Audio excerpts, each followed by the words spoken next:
Maithili express की शानदार प्रस्तुति।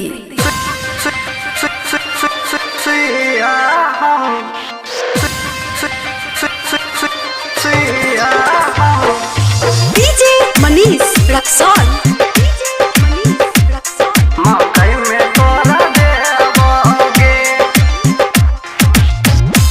खुशी रिकॉर्डिंग स्टूडियो बलुआहा।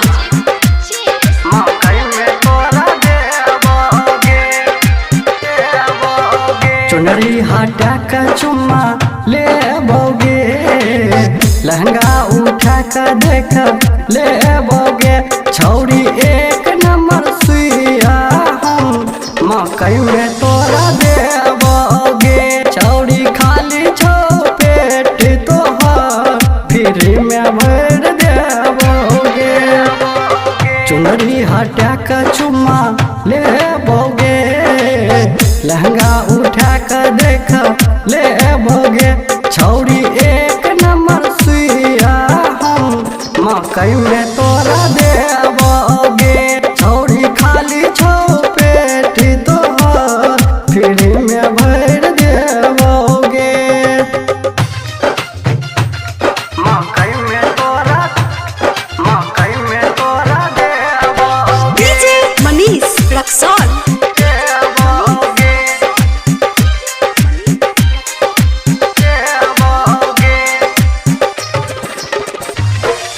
चढ़ल जवानी करे छ नदानी, छौरा सबके गिरावे छ पानी। छौरा सबके गिरावे छ पानी। छौरा सबके गिरावे छ पानी। चढ़ल जवानी करे छ नदानी, छौरा सबके गिरावे छ पानी। कानी में बाली तोरा देबोगे, फैरन लवली किन देबोगे।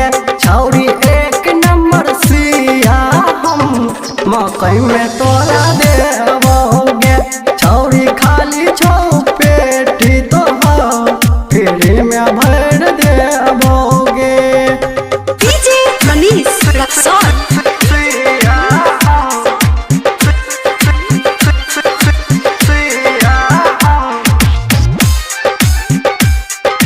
खुशी रिकॉर्डिंग स्टूडियो बलुआहा।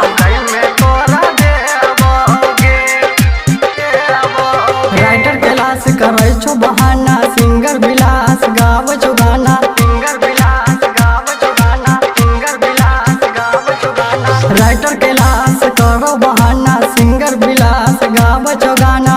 नाकी में बूटा देबोगे, मोटका हंसली तोरा देबोगे। छौरी एक नंबर सुइया हम मकई में तोरा देबोगे। छौरी खाली छो पेट तोहर फ्री में भर देबोगे। चुनरी हटा कर चुम्मा ले बोगे, लहंगा उठा कर देख ले बोगे। छौरी एक नंबर सुइया हम मकई में तोरा देबोगे।